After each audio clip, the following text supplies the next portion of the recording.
everyone. I'm Mark Morellis, and my presentation is on how did the structural innovations of Buckminster Fuller's U.S. Pavilion at the Montreal Expo influence American architecture.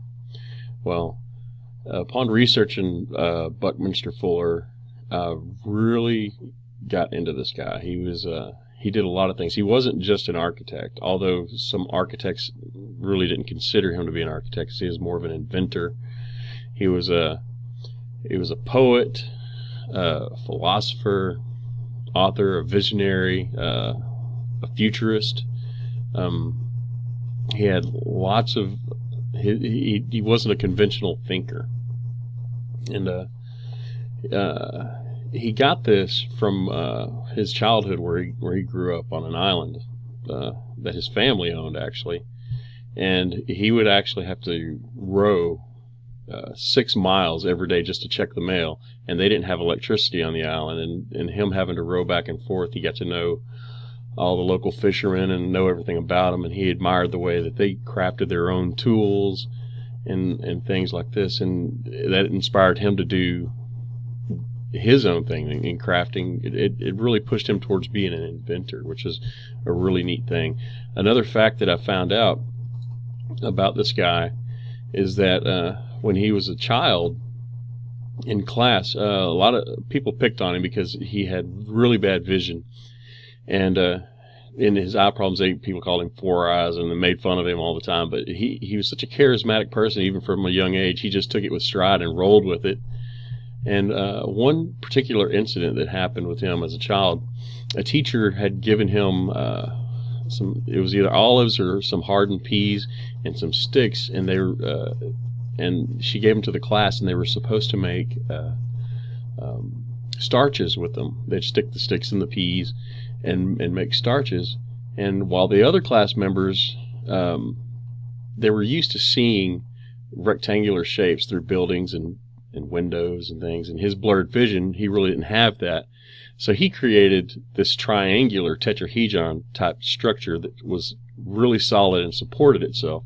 And the teacher was so impressed, he went and got the other teachers to come look at it, and they sat there in amazement. And Buckminster Fuller, or he liked to be called Bucky, remembers the account, taking into account for himself, when he saw the teacher's amazement, he was surprised that they were amazed at this, as it was a simple concept for him.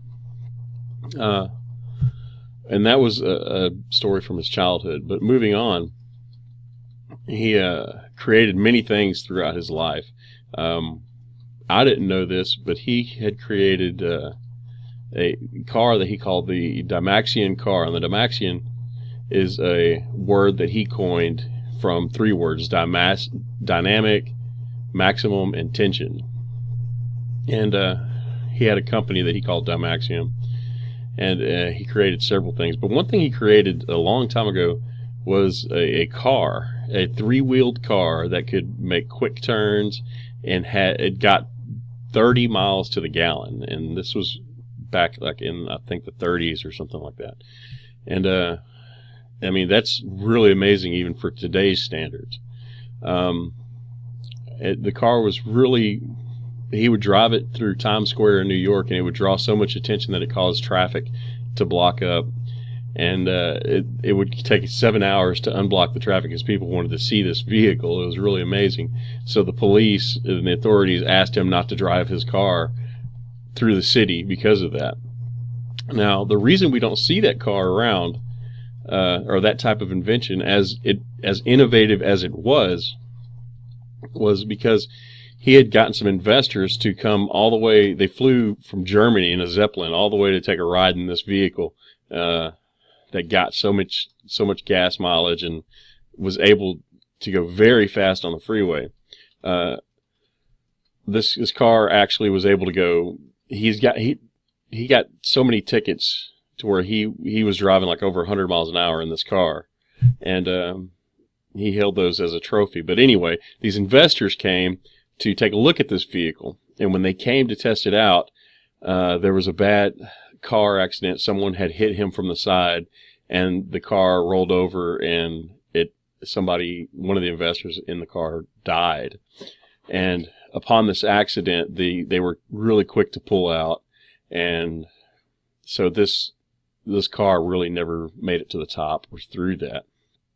And so life goes on for him, and he gets married, he has a family, and when he was 27, he had accomplished a lot of things, come up with made different kind of housings that were built on suspensions and things.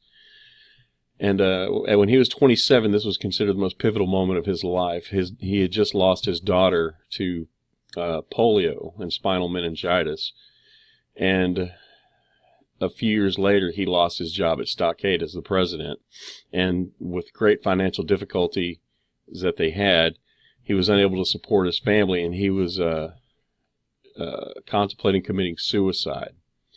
And when he was sitting there contemplating suicide, he heard a voice call out to him and basically tell him in a nutshell that he was meant to do something. He was given a vision, and his life is not his to take for himself. He had a responsibility, and he had to do something. And when he heard this voice, he felt like he was lifted up in a sphere and given new innovation. Well, he had gone on from there, and he continued to he was driving through a farm field, and he saw the farm silos there, and he imagined those silos being converted into a home for people, low-cost homes. And so he built a business around this. He actually envisioned it, and he started turning metal silos into homes, which became very popular with the military, and it was going to become popular with the public, the civilians. People saw what he was doing, and they started sending money to his company to build these homes for them. And he had procured a lot of investors to invest in his company, but he was building prototypes. And at the time that he was building his prototypes, he was on his second round of prototypes, that so many people were sending money, like thousands of people were sending money for him to build these homes for them, and his investors were heavily pushing him to just start production. And he was very adamant. Bucky was really adamant that he needed to do one more round of prototypes just for safety. It was very important to him, and at the same time, they were still pushing him even harder. And as the pressure grew, he really didn't want to cave into it, so he just pulled the plug on the whole thing, and the company fell. That's one of the reasons why we don't really see those type of homes out today, because of that.